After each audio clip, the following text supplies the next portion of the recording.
मेसनी drama की आने वाली साथ में आप देखेंगे कि दानियल वलीद और उमेरा को बहुत समझाने की कोशिश करता है। वो फातिमा से शादी नहीं करना चाहता क्योंकि वो हानिया से मोहब्बत करता है और उससे ही शादी करेगा।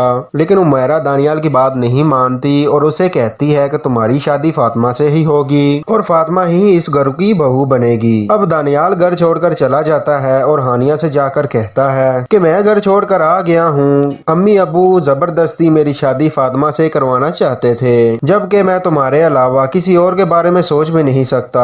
हानिया दानियाल से कहती है कि आपने घर छोड़कर अच्छा नहीं किया, आपको ऐसा करना नहीं चाहिए था। आप ताया और ताई की बात क्यों नहीं मान लेते? फातिमा एक बहुत अच्छी लड़की है और आपसे मोहब्बत भी करती है।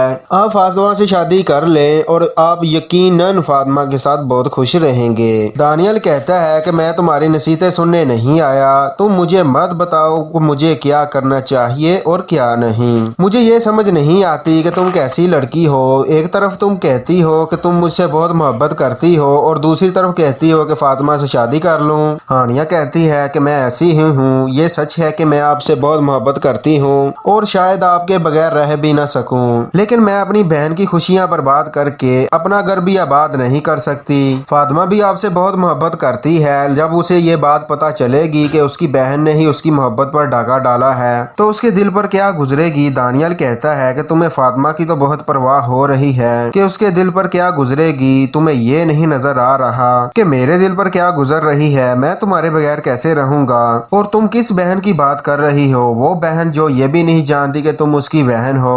उसकी फिक्र करना छोड़ दो और अपने बारे में सोचो। तुम मुझसे शादी करके ना ही उसकी मोहब्बत पर डाका डाल रही हो, ना ही तुम मेरे और फातिमा के दरमियान आई हो। वो मेरे और तुम्हारे दरमियान आई है और मैंने आज तक उससे ऐसी वैसी कोई बात नहीं की कि मैं उससे मोहब्बत करता हूँ या उससे शादी करना चाहता हूँ। इसलिए अगर खुद ही वो मुझसे शादी करने के ख्वाब देख रही है तो ये उसका मसला है।